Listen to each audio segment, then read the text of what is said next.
My name is Ronnie Prince. Okay, you were born and raised in Baltimore, I'm sorry, you were born in Baltimore, but raised in GreenleyVille, South Carolina. Okay, so how old, I know you were picking cotton and tobacco, so how old were you when you were working on the fields? When I first started working in the field, I was 8 years old. Do you know the field names? The names of Well, some of we the had fields? different plantation or different fields we went to, like the Hodgeses, the Mashoes, to name a few. Okay. How were you treated? Oh, back in the late 50s, early 60s, there was a lot of prejudice. And it wasn't no problem where they would call you boy or you had to work from 5 in the morning to almost dusk at night. Um, there was no looking at no white people in the eye. You better say yes ma'am, yes sir. You couldn't leave the field until they tell you was ready to leave. You couldn't eat until they tell you when you had to eat. It was just a lot of strife, and I don't see how my grandparents and stuff put up with that racism that I got a taste of when I was there. But now I see, that they went through a lot to get where we are right now. Okay, why were you sent down there? Well, at the turbulent time in the 60s, it was a lot of violence here in Baltimore, Maryland. And it was easy for a black person to get into a lot of trouble. Gangs, dropout. And for me to be successful, my parents sent me there to get a better education. That way I had the taste of both worlds. Well, what were their conditions Oh, working in the fields? you wouldn't believe how hot the South Carolina sun can be on your back when you bit in your back for 16, 17, 18 hours a day. It was atrocious. I'm telling you, you got water when they let you get water. You had to finish your rows. Some rows were long as 2 football fields. You had to go down a row and come back up a row. And I don't know how they really survived during that time of picking cotton.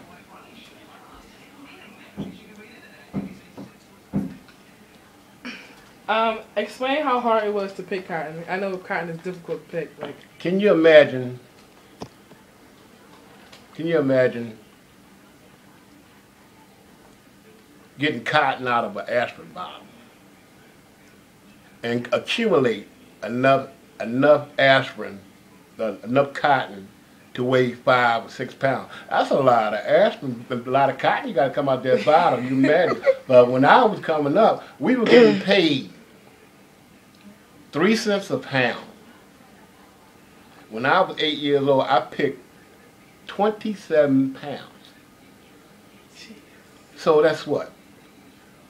78 cents the whole day.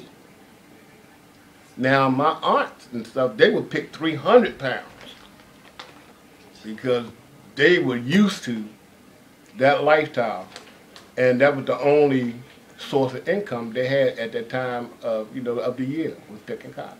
so our whole family was on the fields you were Oh yeah, picking you cotton had with your you. aunts, your grandmother, your cousins, your uncles, your cousins, your niece.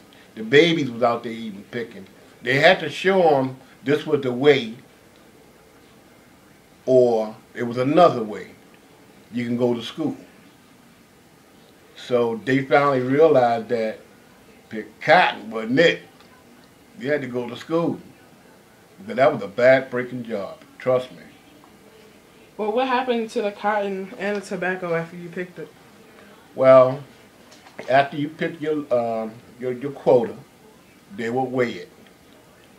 Then, after they will weigh it, they will go and tie it up, put it on the truck, and take it to a cotton gin, where they will sort out the cotton seed, and just strictly cotton. They will weigh it, bale it, and they will ship it to different parts of the state.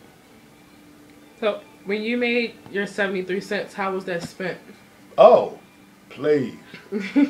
I was so happy to make that 76, 78 cents, whatever it was at that time, because at the time, penny candy was a luxury. A quarter was $1 to me. Everything was inexpensive at that time. You could buy a bag of tater chips, a soda, and candy for a quarter. My allowance really was a quarter a week. You talking about tough times. Children don't know now what's going on, what I went through. So did you help with your family? Did you like help give them money too? Well, in my case, you had a choice. If you didn't work, you didn't eat. If you didn't work, you either go to school or you go back in the field. But they didn't mind me keeping the little change I had because I was a little child.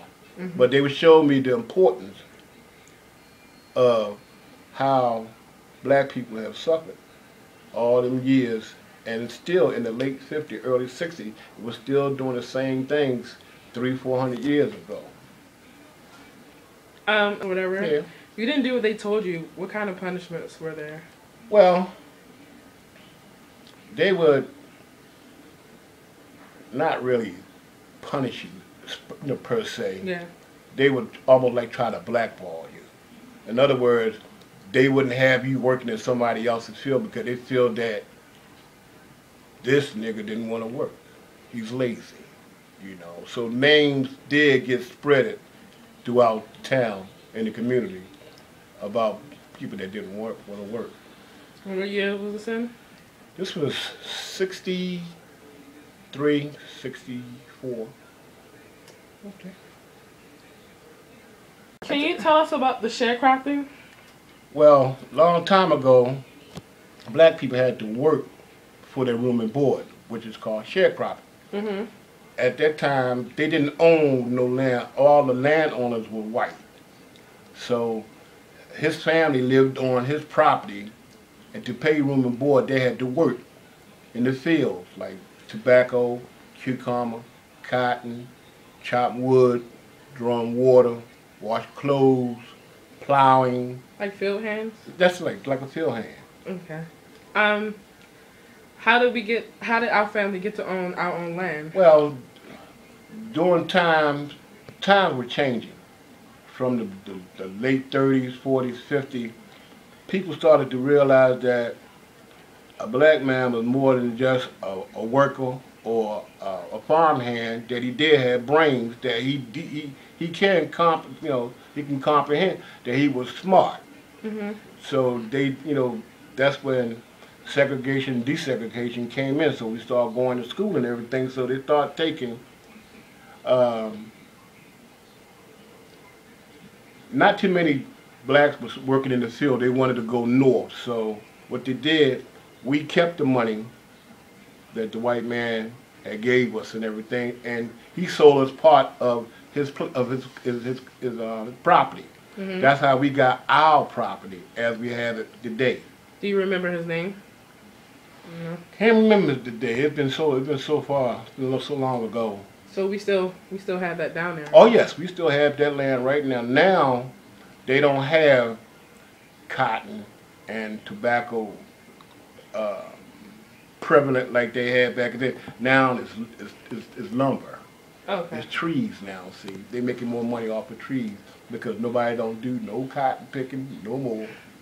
No tobacco picking no more. Machines do it all now. Yeah. That's why a lot of blacks leave the South and went north to get a better education. I know. Did you